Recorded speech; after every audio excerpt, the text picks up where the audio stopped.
Film की शुरुआत होती है मंगोलिया के डिजर्ट से, जो कि ईस्ट एशिया का सबसे बड़ा रेगिस्तान है। और इस रेगिस्तान के बीचों बीच एक कंपनी आई होती है जो कि यहाँ से तेल निकालना चाहती थी, पर इनकी इन्फॉर्मेशन गलत निकलती है, यहाँ कोई तेल नहीं होता। जिसके बाद ये अब यहाँ से वापस जाने का निर्णय लेते हैं और इनको वापस ले जाने के लिए यहाँ पर एक प्लेन भेजा गया है, जिस प्लेन के पायलट का नाम फ्रैंक होता है और उसके साथ उसका को पायलट भी था। और अब सभी वर्कर्स अपना अपना सामान लेकर जहाज में चढ़ जाते हैं और प्लेन में बैठकर अपने शहर बीजिंग के लिए निकल पड़ते हैं। लेकिन कुछ ही देर बाद उनके इस सफर के दौरान एक बहुत बड़ा तूफान आना शुरू हो जाता है, जिसे देखकर फ्रैंक का को पायलट कहता है कि हमें अपने प्लेन को एक बार लैंड कर देना चाहिए और तूफान थमते ही हम दोबारा उड़ान भर लेंगे। लेकिन फ्रैंक उसकी बात नहीं मानता और इसी वजह से ये उस तूफान में फंस जाते हैं। ये रेडियो की मदद से संपर्क करने की कोशिश करते हैं, पर उनका संपर्क नहीं हो पा रहा होता। इसी दौरान उनका एक इंजन भी खराब हो जाता है और अब फ्रैंक इमरजेंसी लैंडिंग के लिए तैयार हो जाता है, पर उसे आगे कुछ भी दिखाई नहीं दे रहा होता। और उनका प्लेन जैसे ही नीचे उतरने वाला होता है तो उनके प्लेन का पिछला हिस्सा एक चट्टान से टकरा जाता है और पीछे का दरवाजा खुल जाने के कारण एक वर्कर नीचे गिर जाता है, जिससे उसकी मृत्यु हो जाती है। और अब इनका प्लेन रेगिस्तान की रेत में घिसटता हुआ आगे तक जाता है और जब प्लेन रुकता है तो उसके अंदर 2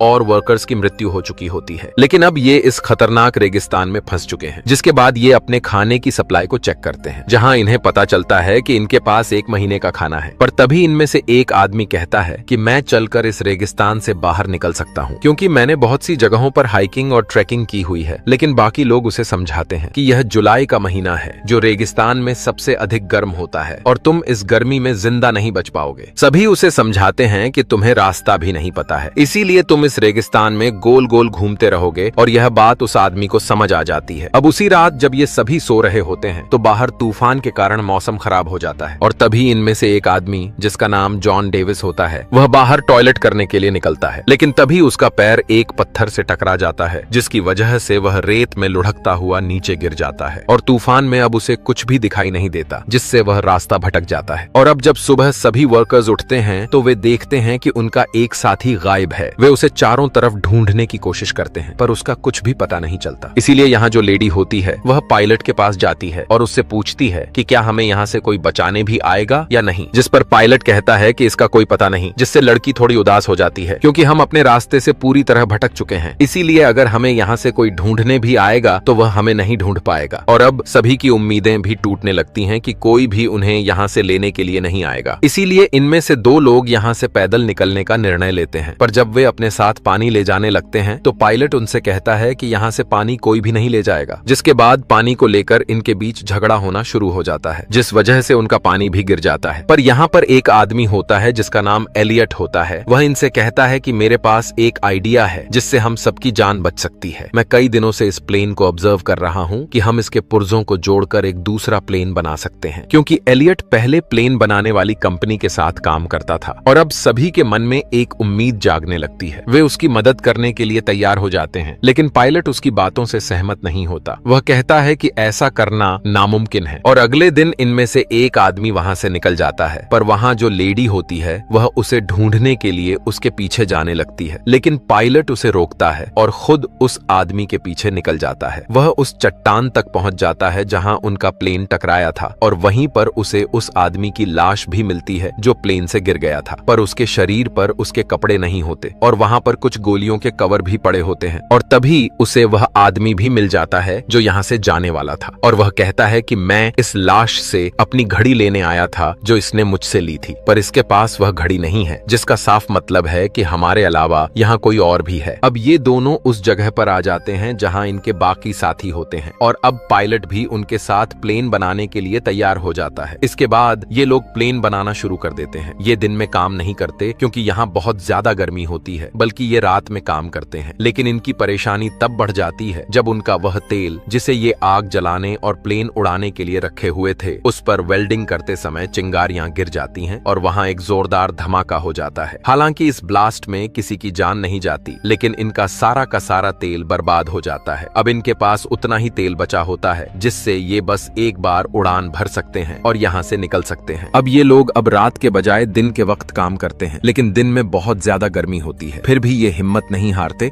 और काम शुरू कर देते हैं। अब जब इन्होंने प्लेन को रीबिल्ड करना स्टार्ट किया है तो एक विंग को जोड़ना जरूरी है। इनके पास सिर्फ एक ही मौका है अगर विंग गिर गया तो ये लोग प्लेन को दोबारा नहीं बना सकते क्योंकि इनके पास क्रेन नहीं है। ये विंग को धीरे धीरे ऊपर से नीचे गिराते हैं, लेकिन अचानक वो चैन टूट जाती है जो विंग को होल्ड किए हुए थी। विंग जमीन की तरफ घिसकता हुआ जाता है और सीधा प्लेन से टकरा जाता है। ये देखकर सब हैरान रह जाते हैं। प्लेन के अंदर इनका एक दोस्त पहले से होता है जिसका काम था उस विंग को बोर्ड से जोड़ना। जब विंग गिरता है वो बाहर आता है और कहता है मैंने काम मुकम्मल कर दिया। असल में विंग गिरते हुए उसी जगह पर लगता है जहां लगना चाहिए था। इस तरह प्लेन का स्ट्रक्चर मुकम्मल हो जाता है। अब सबको उम्मीद होती है कि वो यहाँ से उड़ा सकते हैं। सब खुशी मनाते हैं, डांस करते हैं और एंजॉय करते हैं। साथ ही वो रेगिस्तान की रेत हटाकर एक रनवे तैयार कर रहे होते हैं ताकि प्लेन टेक ऑफ कर सके। लेकिन सब कुछ आसान नहीं होता। एक दिन एक डेंजरस इलेक्ट्रिक स्टॉर्म आता है। बिजलियां गिर रही होती हैं और विंग के अंदर पेट्रोल होता है, इसलिए सब लोग वहां से दूर भाग जाते हैं। एलियट नहीं जाता। वो चाहता है कि प्लेन सेफ रहे। जब उस पर बिजली गिरने वाली होती है, फ्रैंक उसे खींचकर नीचे गिराता है और उसकी जान बच जाती है। अगर एलियट को कुछ हो जाता तो फिर कोई प्लेन मुकम्मल नहीं कर सकता था। अब ये लोग अपने प्लेन का नाम फीनिक्स रखते हैं। फीनिक्स इजिप्शियन मिथोलॉजी का एक जानदार होता है जो रेगिस्तान से दोबारा जन्म लेता है। बहुत पावरफुल माना जाता है, लेकिन अभी भी इन्हें अपने प्लेन पर काफी काम करना बाकी है। धीरे धीरे इनका पानी भी खत्म हो रहा होता है। एक रात वो लोग दूर से कुछ टेंट्स देखते हैं। वहाँ कुछ लोग सो रहे होते हैं। ये लोग असल में स्मगलर्स होते हैं जो हथियार सप्लाई करते हैं रेगिस्तान के रास्ते। फ्रैंक कहता है कि हमें उनसे पानी की मदद लेनी चाहिए। एलियट मना करता है, लेकिन फ्रैंक और कुछ साथी उन स्मगलर्स के पास जाते हैं। फ्रैंक और उसका दोस्त एक पत्थर के पीछे छुप जाते हैं ताकि अगर कुछ गलत हो तो अटैक कर सकें। इनके पास गन्स होती हैं। जब वो पानी मांगते हैं तो एक स्मगलर इनके एक आदमी पर गोली चला देता है। फ्रैंक और उसका दोस्त फौरन फायर करते हैं और कुछ स्मगलर्स को मार देते हैं, लेकिन एक स्मगलर जख्मी हालत में भाग जाता है। फ्रैंक के पास मौका होता है उसे मारने का, लेकिन वो गोली नहीं चलाता क्योंकि वो खूनी नहीं बनना चाहता। जेम्स उन मरे हुए स्मगलर्स में से एक की घड़ी देखता है। वो घड़ी उस दोस्त की होती है जो प्लेन से गिरकर मर गया था। इसका मतलब ये है कि ये वही स्मगलर्स हैं जो पहले भी यहाँ आए थे। अब एक जख्मी स्मगलर को ये लोग अपने प्लेन के पास ले जाते हैं। कुछ लोग कहते हैं कि उसे मार दिया जाए, लेकिन फ्रैंक मना करता है। जब सबके बीच बहस हो रही होती है, एलियट अचानक उस स्मगलर को गोली मार देता है। इस पर फ्रैंक और एलियट के दरमियान बहस शुरू हो जाती है। एलियट फ्रैंक को दोष देता है। वो कहता है कि तुम पायलट थे, तुम्हारी वजह से हम यहाँ फंस गए हैं, तुम्हारी वजह से हमारा एक साथी भी मर गया, मैंने मना किया था, फिर भी तुम गए वहाँ। ये बात सुनकर फ्रैंक को गुस्सा आ जाता है। वो एलियट को एक जोर का पंच मार देता है। अब एलियट नाराज हो जाता है क्योंकि उसकी ईगो हर्ट होती है। वो कहता है मैं अब प्लेन नहीं बनाऊंगा, जितना काम मुझे करना था मैं कर चुका हूँ। मैं यहाँ 10 लोगों के बराबर काम करता हूँ और तुम सब सिर्फ आराम करते हो। केली उसके पास आती है और कहती है तुम्हारे बगैर हम ये प्लेन नहीं बना सकते, हमें तुम्हारी जरूरत है। एलियट कहता है अगर सब लोग मुझसे रिक्वेस्ट करेंगे तभी मैं काम शुरू करूंगा। फिर सब लोग, यहाँ तक के फ्रैंक भी, उससे रिक्वेस्ट करते हैं। फ्रैंक कहता है तुम ही यहाँ के बॉस हो, कृपया इस काम को मुकम्मल करो। एलियट मान जाता है। फिर सब मिलकर दोबारा से प्लेन बनाने के काम में लग जाते हैं। एक दिन ये लोग दूरबीन से देखते हैं कि वो स्मगलर जो भाग गया था अब अपने दोस्तों के साथ वापस आ गया है, लेकिन वो आगे नहीं बढ़ते क्योंकि वो जानते हैं कि इन लोगों के पास अब उनके ही हथियार हैं। स्मगलर्स को पता होता है कि इनका पानी और खाना जल्दी खत्म हो जाएगा और जब ये कमजोर हो जाएंगे तो वो हमला करेंगे। ये लोग और भी तेजी से काम करना शुरू कर देते हैं। आखिरकार उनका काम मुकम्मल हो जाता है। तभी फ्रैंक को एक मैगजीन मिलती है जिसमें कई तरह के प्लेन्स के मॉडल होते हैं। पता चलता है कि एलियट ने प्लेन का मॉडल इन्हीं टॉय मॉडल्स को देखकर बनाया था। दरअसल वो छोटे छोटे उड़ने वाले मॉडल प्लेन्स बनाया करता था, लेकिन कभी भी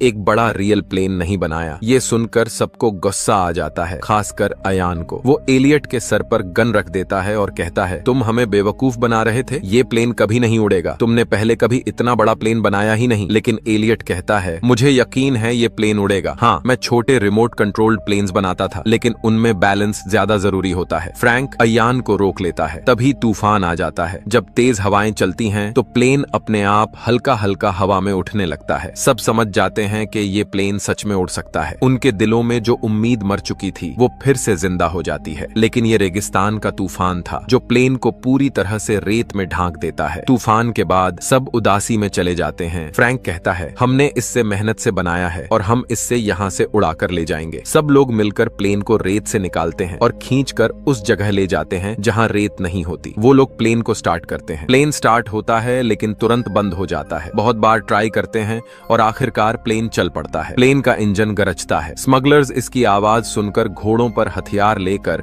इनकी तरफ भागने लगते हैं। सब लोग प्लेन के ऊपर चढ़ जाते हैं और विंग्स से लटक जाते हैं। दरअसल इस प्लेन के डिजाइन में अंदर बैठने की जगह नहीं होती। इन्होंने एक बड़े प्लेन के हिस्से से छोटा प्लेन बनाया होता है। प्लेन रनवे पर भागता है और पीछे से स्मगलर्स गोलियां चला रहे होते हैं, लेकिन किसी को भी गोली नहीं लगती। जैसे ही रनवे खत्म होता है, स्मगलर्स को लगता है ये लोग गए काम से, लेकिन अगले ही पल उनका फीनिक्स उस खाई से उड़ जाता है। सब लोग खुशी से झूम उठते हैं। महीनों की मेहनत आखिर कामयाब हो गई। इस तरह से ये लोग मौत के मुंह से उस खतरनाक रेगिस्तान से निकल जाते हैं, जहां से बचकर निकलना नामुमकिन था। एलियट की फोटो एक मैगजीन में छपती है, जहां लिखा होता है नासा की नई उम्मीद, मतलब वो अब नासा के लिए काम करता है। इसी के साथ ये मूवी खत्म हो जाती है।